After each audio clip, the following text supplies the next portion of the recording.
This is 5 on your side at noon. Focused on you. As we go on the air at noon, the bombing of Gaza continues. Israel vows unprecedented retaliation against the Hamas militant group after its fighters stormed through the border and gunned down hundreds of Israelis. Militants are holding an estimated 150 people and continue to fire rockets into Israel. Just in, what are being called hostile aircraft from Lebanon are firing rockets into Israel. Sirens blare as the government urges citizens to take shelter. There are also reports that militants fired anti-tank missiles at an Israeli military position. Thanks so much for being here. I'm Kay Quinn. In the last 30 minutes, the State Department announced 22 U.S. citizens have died in the war.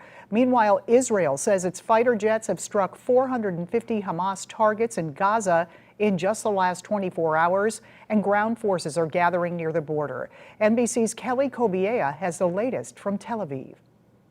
Those Israeli airstrikes on Gaza continued overnight and into the morning, and the situation on the ground there increasingly bad, deteriorating rapidly. The European Union is now calling for a humanitarian corridor to be opened up between Gaza and one of the border crossings, potentially the border crossing in the south to Egypt. On both sides, the number of dead continues to rise. Here in Israel, the reason for that is because the military is now going house to house in the south, and they continue to find more victims of that attack on Saturday. Family members, many of them across Israel, are in a state of limbo. We've been talking to a number of them.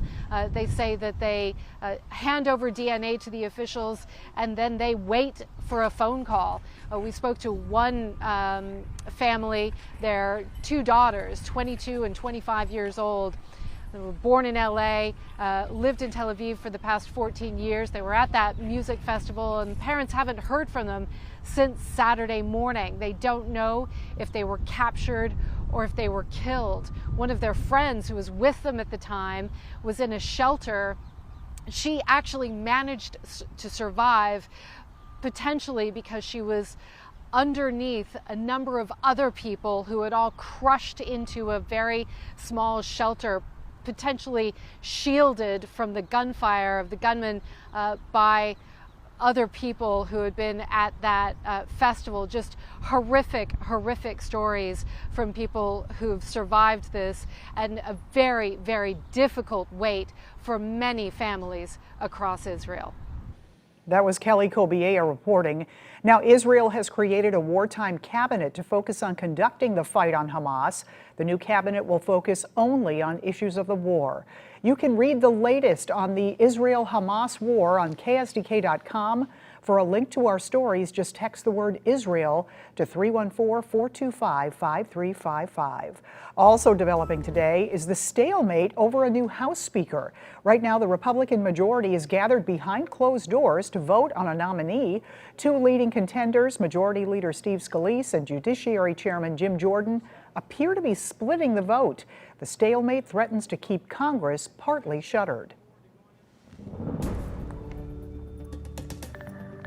12:03, your weather first forecast. To start off the morning, we had a few rumbles of thunder. Showers and storms moved through the area. It's clear now, and it's going to stay the rest of the day just as sunny as can be. As far as our temperatures are concerned this morning, we started out at 51 degrees. You know, it was a little bit different, even in some of the spots that had cooled down into the 30s days ago. That's all signs of that warmer air mass that's settling in, and it's impacting us right now, but it also brought some of that rain this morning. And our current temperatures right now at 71 degrees as we continue to see a south-southeast breeze pick up and warm us up a little bit more. You can see where that rain has moved to the north, and we're starting to clear out. We'll see more sunshine the rest of the day. And the rest of the week, the rain is over today. We're not going to see any more rain, but it's warm and windy, not only necessarily today, but tomorrow specifically.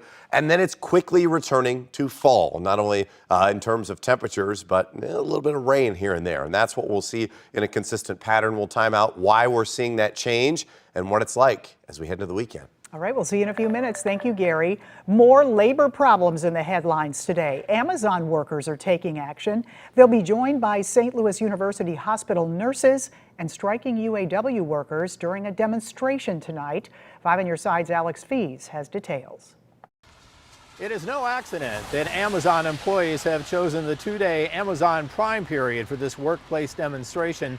Amazon employees say it is during Amazon Prime that they are pushed to the brink and sustain injuries as a result of trying to fill all those orders.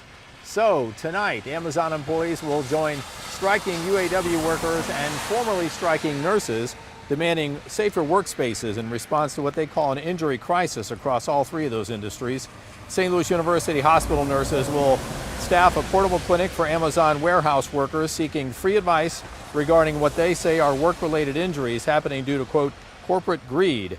In July, Amazon workers here filed an OSHA complaint saying Amazon's injury rate is twice as high as the rest of the warehouse industry. St. Louis University nurses who recently went on strike for a new contract say they experienced chronic pain and injuries from short staffing. Now, in July, an Amazon spokesperson said, "The safety and health of our employees is and always will be our top priority, and any claim otherwise is inaccurate." During the nurses' 24-hour strike last month, SSM St. Louis University Hospital officials said the NNOC has declined to respond or counter our proposals on key wage issues. Negotiations can only make progress when both sides are motivated and engaged. In the UAW strike negotiations, automakers say they have made, quote, reasonable counter offers through that process. OSHA officials say last year, Amazon workers were injured at a rate of 6.9 employees per 100. Amazon officials say worldwide injury rates have dropped 24% in a time period that started in 2019. Reporting in St. Peter's, Alex Fees, 5 on your side. Chaos at last night's St. Louis public school meeting. Board members ended the public comment portion before everyone got a chance to speak. Many parents wanted to speak out about federal data that reveals many students in the district are struggling to read. These are business meetings. Our job first and foremost I was number 7 on the is to list behind conduct you. business. The business is the kids can't read. Recent numbers from the Department of Elementary and Secondary Education's website show a vast majority of students in the district are struggling to read. A group calling itself Coalition with STL Kids wants the district to add personalized reading plans, free tutoring, and more of an academic focus at school board meetings. Still ahead, junk fees under fire amid new measures to combat those hidden fees. I don't want anyone else to have to go through what I'm going through. Plus, fighting for her life and for others, the woman who is using her breast cancer battle to educate others.